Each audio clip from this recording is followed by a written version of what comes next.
Om Swastiastu, perkenalkan nama saya Putu Renaldana Pratama dengan NIM 20 12 02 10 14 dari program studi pendidikan bahasa Inggris. Sekarang saya ingin memberikan jawaban tentang UTS yang dilaksanakan kemarin. Langsung saja soal pertama, berilah contoh dalam kehidupan sehari-hari bagaimana mengembangkan kasih kepada seluruh ciptaan Yang Widi dengan mengikuti kebenaran.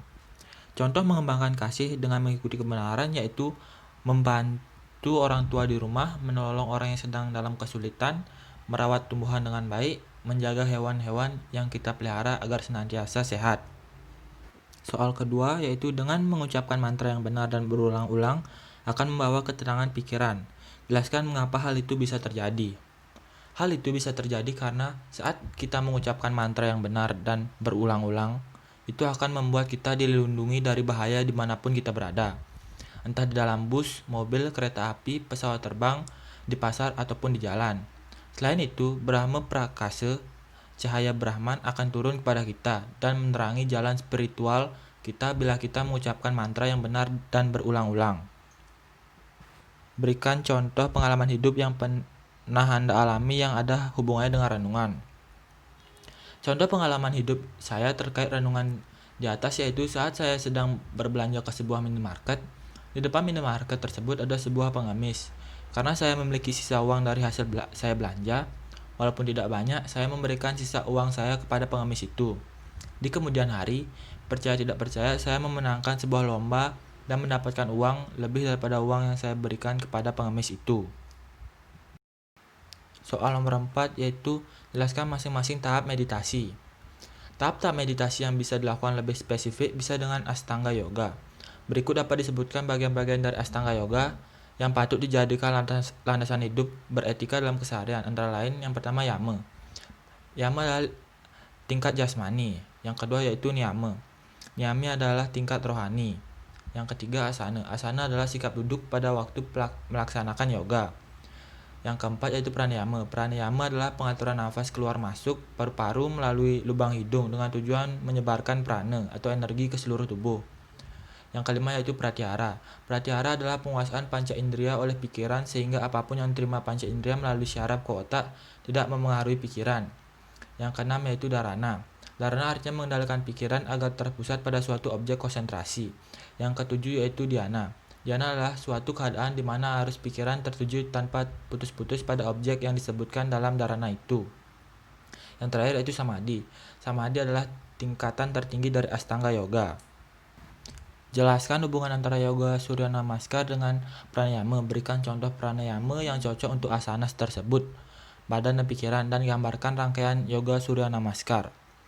Hubungan yoga Surya Namaskar dengan pranayama yaitu di dalamnya sama-sama memberikan manfaat yang baik bagi tubuh dan keremajaan organ dalam tubuh.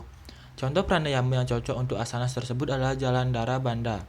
Karena teknik ini menarik nafas kemudian menahan nafas dengan menundukkan kepala ke bawah, menutup saluran tenggorokan. Adapun rangkaian Surya Namaskar yaitu yang pertama Pranamasana, yaitu sikap berdoa. Manfaat gerakan ini untuk membentuk keadaan konsentrasi. Yang kedua yaitu Hasta Uttanasana, yaitu sikap kedua lengan terangkat. Manfaatnya yaitu meregangkan isi rongga perut dan menghilangkan kelebihan lemak. Yang ketiga yaitu Padahastana, yaitu sikap tangan sampai kaki. Manfaatnya yaitu untuk melenyapkan atau mencegah sakit perut. Selanjutnya yaitu Asva Sancalanasana, yaitu sikap menunggang kuda. Manfaatnya yaitu memijat organ perut dan memperbaiki fungsi otot-otot kaki. Selanjutnya yaitu Parvatasana, yaitu sikap gunung. Manfaatnya yaitu menguatkan syaraf dan otot-otot pada kedua lengan dan kaki. Yang selanjutnya itu Ashtanga Namaskara. Manfaatnya untuk menguatkan otot kaki dan lengan. Selanjutnya itu Bhujangasana, yaitu sikap kobra. Manfaatnya yaitu mendorong aliran darah segar di organ perut. Selanjutnya itu Parvatasana, yaitu sikap gunung. Manfaatnya itu menyelaraskan urat syaraf tulang belakang dan memberikan syaraf-syaraf tersebut aliran darah yang segar. Selanjutnya Asva Sancalanasana, yaitu sikap menunggang kuda. Manfaatnya yaitu memijat organ-organ perut dan memperbaiki fungsinya. Yang selanjutnya Padahastana, yaitu sikap tangan sampai kaki. Manfaatnya yaitu memperbaiki pencernaan dan menghilangkan sembelit. Hanya itu hasta uttanasana yaitu sikap kedua lengan terangkat. Manfaatnya itu menyelaraskan urat-urat syaraf tulang belakang dan membuka seluruh bilik paru-paru. Yang terakhir yaitu pranamasana. Manfaatnya yaitu membentuk keadaan konsentrasi dan ketenangan dalam persiapan untuk latihan yang dilakukan. Ide Sang Hyang Widiwasa bersifat Vyapi Vyapaka, yaitu ada di mana-mana. Jelaskan bagaimana Anda dapat membuktikan bahwa Tuhan itu ada di mana-mana. Menurut saya, cara membuktikan Tuhan ada di mana-mana yaitu kita bisa lihat dari lingkungan sekitar. Manusia itu tercipta karena kehendak Tuhan. Tanaman-tanaman yang ada di sekitar juga karena kehendak Tuhan. Kita selalu dalam keadaan yang baik dan selalu berpikir tenang juga karena Tuhan. Jadi bisa disimpulkan segala kegiatan yang kita lakukan juga selalu berkaitan dengan Tuhan. Berilah contoh dalam kehidupan sehari-hari bagaimana mengembangkan kasih dengan mengikuti kebenaran seperti yang diajarkan dalam Bhagavad Gita. Cara mengembangkan kasih dengan mengikuti kebenaran dalam ajaran Bhagavad Gita yaitu dengan cara mengamalkan ajaran-ajaran yang ada di dalam kitab Bhagavad Gita, seperti membantu orang yang sedang dalam kesusahan, membantu orang tua di rumah, merawat tumbuhan di lingkungan sekitar, dan menjaga hubungan yang harmonis antar umat manusia. Contoh pengalaman hidup yang pernah Anda alami yang ada hubungannya dengan renungan. Pengalaman hidup yang pernah saya alami sesuai renungan di atas yaitu pada saat di SMA, saya pernah menjahili teman saya dengan menyembunyikan buku catatannya. Kemudian pada saat jam pelajarannya saya kembalikan, tetapi setelah saya sadar ternyata saya yang lupa membawa buku catatan saya.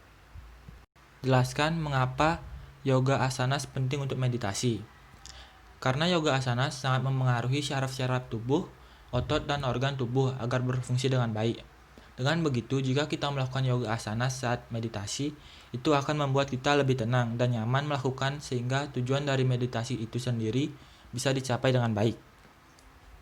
Jelaskan syarat-syarat melakukan penyucian lahir batin orang suci.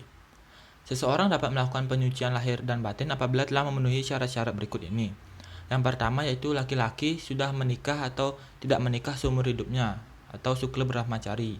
Yang kedua yaitu wanita yang sudah menikah atau tidak menikah seumur hidupnya, atau Sukla Brahmacari. Yang ketiga yaitu pasangan suami istri yang sah. Yang keempat yaitu usia minimal 40 tahun. Yang kelima yaitu paham bahasa Kawi, Sanskerta, Indonesia, menguasai secara mendalam isi dari kitab suci Weda, dan memiliki pengetahuan umum yang luas. Yang keenam yaitu sehat lahir batin. Yang ketujuh yaitu berbudi pekerti yang luhur. Yang ke-8 yaitu tidak tersangkut pidana. Yang ke-9 yaitu mendapat persetujuan dari gurunya Nabe. Yang ke-10 tidak terikat dengan pekerjaan di luar kegiatan keagamaan. Yang ke-11 yaitu selalu dalam keadaan bersih dan sehat lahir dan batin. Dan yang terakhir yaitu teguh melaksanakan tapa brata. Baik, sekian jawaban saya terkait UTS yang dilaksanakan kemarin. Mohon maaf jika masih banyak kesalahan. Akhir kata saya ucapkan terima kasih dan saya tutup dengan Paramo Santi. Om Santi Santi Santi Om.